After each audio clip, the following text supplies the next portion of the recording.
What's up, everybody? My name is Itai, and I'm the Chess Geek from chessgeek.org.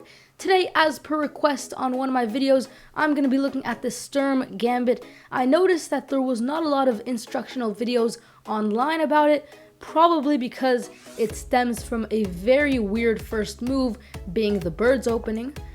So f4, then d, d5, and now c4. This is the Sturm Gambit, and it's the gambit we're looking at today. As with any gambit, black has an option. Black can take the pawn and accept the gambit, or the other two options we'll be looking at is if d4 is played or e6 is played, both very reasonable moves.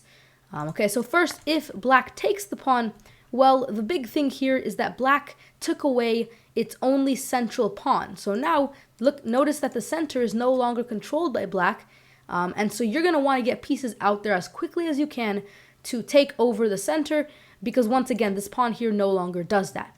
Okay, in terms of will we ever get the pawn back? Usually yes, because when a pawn is so far out, like this pawn here, it's going to be a very hard thing for black to ever really protect it. Okay, so with moves like e3, which is what you're eventually going to play, notice that now you're going to be able to get the pawn back, and 80% of the time that this gambit is played, this pawn is taken back. Okay, so usually your idea is to play moves that control the center, and eventually play e3 so you can take the pawn back and also prepare the move d4 and then just completely overtake the center. And that's kind of your idea. So I can show you a line that you might see in this gambit. So you're just going to play normal developing moves that obviously control the center here.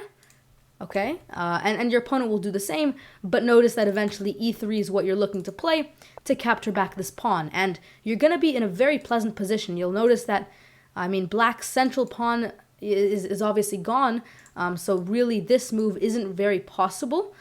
So black will have to play a bit more passively while you can just take over the center. Okay, so all of these moves are very pleasant for you. And in terms of this bishop, which seems like the only problem, so if we continue this, let's say both players castle, you can develop a knight. You can even put your knight at a very nice outpost here. But the biggest problem right now with you is this bishop here, okay? Because everything else is finding a very nice square. These knights are good. This bishop is quite well. This queen can come into the attack eventually. Of course, this knight currently doesn't allow that to happen. But this bishop here looks very, very sad, faced by 3 pawns. So I personally recommend fianchettoing the bishop here, and then using it as an attack on the king side. Okay, so that's what I would recommend, because although sometimes, in fact, a lot of times you end up playing d4, these pawns here usually are quite, they stay there for a long time.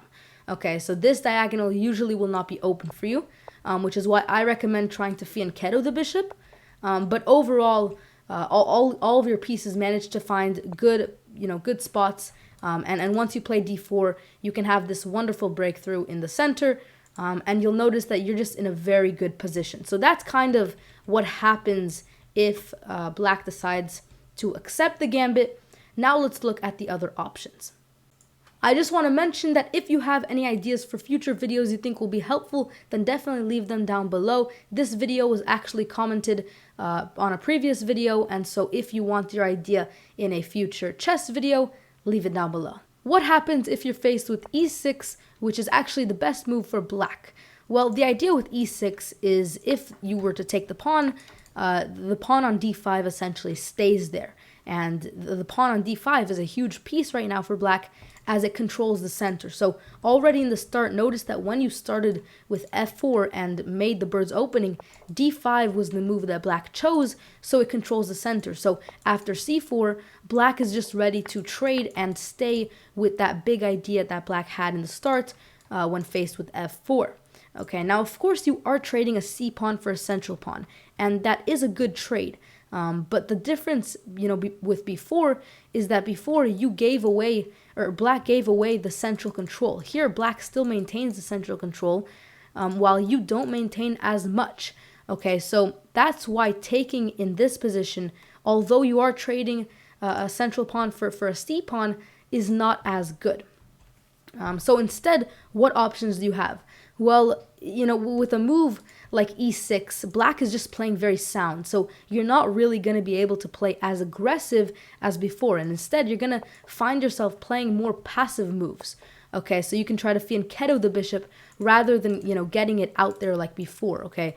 So yeah, instead you're just going to find yourself in a much more passive position, and instead of being able to push all these pawns forward, they're going to, find themselves in these very, very, passive formations, okay? That doesn't mean that this is a bad position for you. In fact, after both players castle, I believe that this position is equal. I mean, you can eventually move your knight there.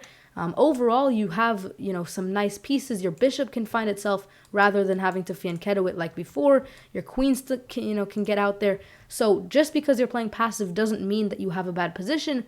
But the downfall is that you're not going to be able to be as aggressive and you're not going to have as much control as before. So e6 is certainly not the move that you're going to want to see.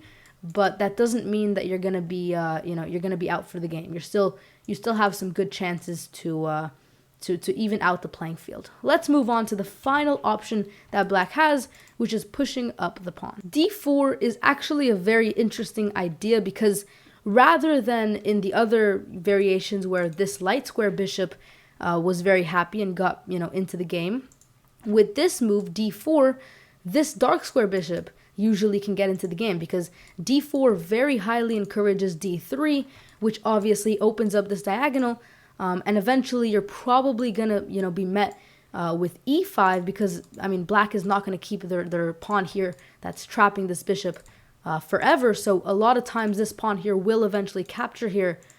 So once this pawn moves, once this pawn captures, this bishop will be very happy. As opposed to that, this bishop will not be very happy. Notice that with d3, you're just very heavily trapping this bishop here. So usually this bishop will not be able to play, and a lot of times you'll end up even castling queenside in this variation because all of your pieces on the queen side can be very happy. Okay, so let me just run you through some of the normal developments, and you'll notice already that this pawn could be moved up, that pawn has taken, so already you can get your bishop out into the action, and you'll notice that overall, although sometimes you will be a little bit worse, this bishop will be active, this knight will be active, this queen is very nice here, and this knight could come to this square, and then you can castle queenside. So although this bishop is sad, you do have quite a lot of advantages also in that line. Hopefully you enjoyed this video and now can play the Sturm Gambit a little bit more successfully in a real game. Make sure to subscribe if you did enjoy this video so you never miss out on more amazing chess content, and check out my brand new website at www.chessgeek.org. Thank you all very much, and I'll see y'all next time.